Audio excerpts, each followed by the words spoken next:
झीलों की नगरी उदयपुर में आज से कांग्रेस का चिंतन शिविर शुरू हो रहा है। राहुल गांधी ट्रेन से उदयपुर रवाना हुए। देखिए 7 सेकंड में पूरी खबर। आज से राजस्थान के उदयपुर में 2 रिसोर्ट में कांग्रेस का 3 दिन का चिंतन शिविर हो रहा है। उदयपुर में इसके लिए जोरदार तैयारियां की गई हैं। झील की नगरी के नाम से मशहूर शहर को सजाया गया है।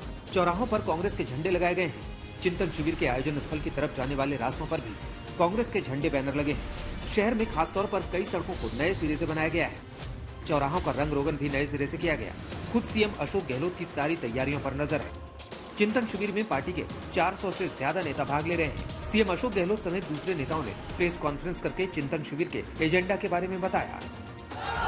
राहुल गांधी पार्टी के दूसरे नेताओं के साथ दिल्ली के सराय रोहिला स्टेशन से ट्रेन के जरिए उदयपुर के लिए रवाना हुए। कांग्रेस के चिंतन शिविर में नेताओं के जाने के लिए पार्टी ने 2 कोच बुक किए थे। राहुल अपना बैग थामे सराय रोहिला स्टेशन पहुंचे और ट्रेन में सवार हो गए। ट्रेन दिल्ली से चली तो रास्ते के कई स्टेशनों पर राहुल का जोरदार स्वागत किया गया। राहुल ने भी कोच के गेट पर आकर लोगों का अभिवादन किया। कांग्रेस कार्यकर्ताओं में राहुल को फूल देने की होड़ लग गई।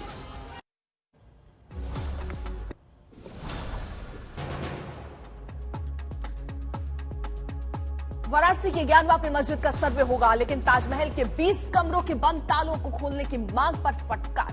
2 अहम खबरें सिर्फ 1 मिनट में।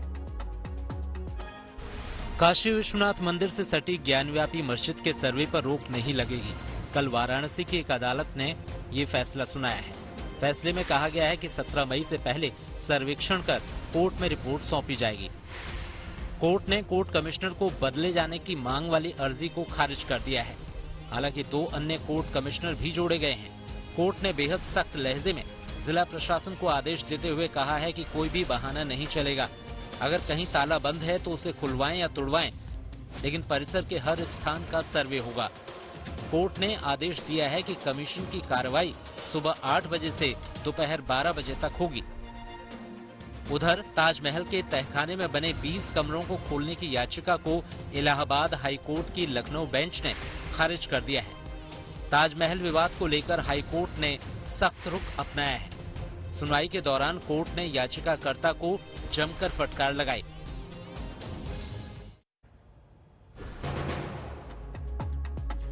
राजस्थान में कांग्रेस का चिंतन शिविर हो रहा है, तो उधर 4 दिन की सिपाही भर्ती परीक्षा भी हो रही है, जिसमें शामिल होने के लिए अभ्यर्थियों का रेला लगा है। राजस्थान में 4 दिन की सिपाही भर्ती परीक्षा हो रही है। लाखों लोग इसमें बैठेंगे, लेकिन परीक्षा सेंटर पर जाने के माकूल इंतजाम नहीं है। बाड़मेर की तस्वीरें आप देख रहे हैं, जहां एग्जाम देने जा रहे छात्रों की भीड़ है। बस के आते ही ये भीड़ टूट पड़ती है। छात्र गेट की बजाय खिड़कियों से चढ़ना शुरू कर देते हैं। आप देख सकते हैं, लड़कियों की तो बस में चढ़ने की हिम्मत तक नहीं हो रही। छात्रों को डर है कि अगर बस नहीं मिली तो वक्त पर एग्जाम सेंटर पर नहीं पहुंच पाएंगे। सिपाही भर्ती परीक्षा देने जा रहे छात्रों की भीड़ के चलते अलवर में तो बड़ा हादसा हो गया। अलवर के राजगढ़ स्टेशन पर हजारों की भीड़ खड़ी थी। पटरियों पर भी छात्र खड़े थे। इस दौरान दिल्ली से जयपुर की तरफ जा रही एक डबल डेकर ट्रेन से कट जाने से 3 छात्रों की मौत हो गई।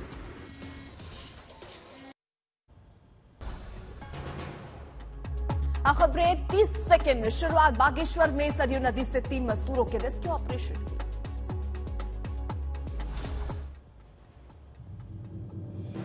बागेश्वर में अचानक उफान पर आई सरयू नदी 3 मजदूरों के लिए जान की आफत बन गई। तीनों मजदूर बीच नदी में फंस गए। पुलिस और दमकल ने काफी मशक्कत के बाद उनकी जान बचाई। बागेश्वर में सीजन की पहली बारिश से ही नदी नाले उफान पर आ गए। सरयू नदी में भी पानी की आवक अचानक बढ़ी, जिससे ये मजदूर फंस गए। बारिश से किसान तो खुश हैं, लेकिन उफनती नदियां आफत बन गई हैं। पहाड़ों का मलबा भी सड़कों पर आ गया है। अब खबर बद्रीनाथ हाईवे पर लगे जाम की। सिर्फ 30 सेकंड में 7 किलोमीटर लंबा जाम देखिए।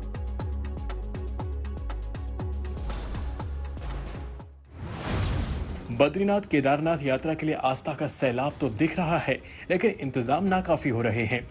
बद्रीनाथ हाईवे पर 7 किलोमीटर का लंबा जाम लग गया। तीर्थयात्रियों को घंटों की दिक्कतों का सामना करना पड़ा। कई किलोमीटर का जाम और सड़क संकरी होने से गाड़ियां 1 इंच खिसकती रही। पुलिस के लिए ट्रैफिक को संभालना भारी पड़ रहा है। जोशीमठ से हेलंग तक जाम के यही हाल है।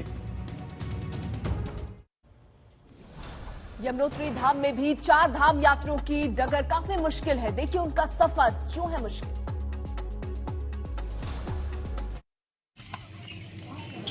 चारधाम यात्रा में दूसरी जगहों पर भी बद इंतजामी की खबरें हैं। यमुनोत्री धाम में तीर्थयात्रियों का कहना है कि महज 6 फुट का संकरा रास्ता है। इस पर भी खच्चरों की तादाद काफी ज्यादा है। रास्ते कीचड़ से भरे हैं। यमुनोत्री धाम के रास्ते में रेलिंग भी टूटी हुई है। इससे लगातार हादसे का खतरा बना हुआ है। गुरुवार को एक और तीर्थयात्री ने यमुनोत्री में दम तोड़ दिया। यात्रियों की स्वास्थ्य जांच की भी महज खानापूर्ति के लिए हो रही है।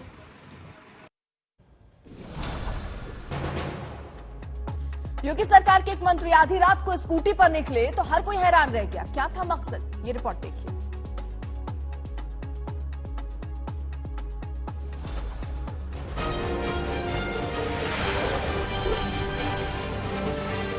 ये कभी कानपुर के पुलिस कमिश्नर रहे और अब योगी सरकार में मंत्री बने असीम अरुण हैं, जो स्कूटी चलाकर कानपुर की गलियां नाप रहे हैं। स्कूटी पर पीछे बैठे हैं बीजेपी विधायक सुरेंद्र मैथानी। दोनों स्कूटी पर आधी रात को गोविंद नगर इलाके में गली गली घूमे और लोगों की दिक्कतें सुनी। इस दौरान असीम अरुण कुछ लोगों की परेशानियों का मौके पर ही समाधान करते नजर आए। एक बुजुर्ग ने भी उनको अपनी दिक्कत बताई। स्कूटी पर निकलकर जनता के दुख दर्द सुनने का उनका ये अंदाज लोगों को बहुत भा रहा है।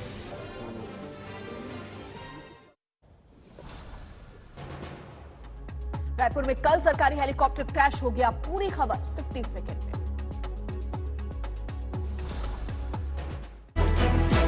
छत्तीसगढ़ की राजधानी रायपुर में गुरुवार को देर रात एक बड़े हादसे में राज्य सरकार का हेलीकॉप्टर क्रैश हो गया। ट्रेनिंग के लिए इस्तेमाल होने वाले इस चॉपर में तकनीकी खराबी आ गई और रात 9:10 पर विवेकानंद एयरपोर्ट पर यह क्रैश हो गया। दोनों पायलटों की हादसे में मौत हो गई। डीजीसीए ने हादसे के सटीक वजह जानने के लिए जांच शुरू कर दी है। सीएम भूपेश बघेल ने हादसे पर दुख जताया और हादसे में जान गंवाने वाले पायलटों के परिवार की मदद का आदेश दिया। रांची में इंडिगो की एक फ्लाइट के दौरान हंगामा हो गया। वजह थी एक दिव्यांग बच्चा। आखिर क्यों, ये रिपोर्ट देखिए।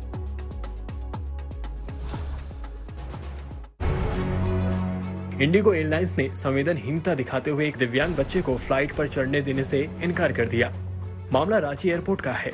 हालांकि घटना की सीसीटीवी फुटेज में दिख रहा है कि दिव्यांग बच्चा गुस्से में है और विमान में चढ़ने से इनकार कर रहा है। इस पर उनके पेरेंट्स उसे थप्पड़ भी मारते हैं। उसके अग्रेसिव मूड को देखते ही फ्लाइट में उसको एंट्री देने से इनकार किया गया। हालांकि डीजीसीए ने मामले की जांच शुरू कर दी है।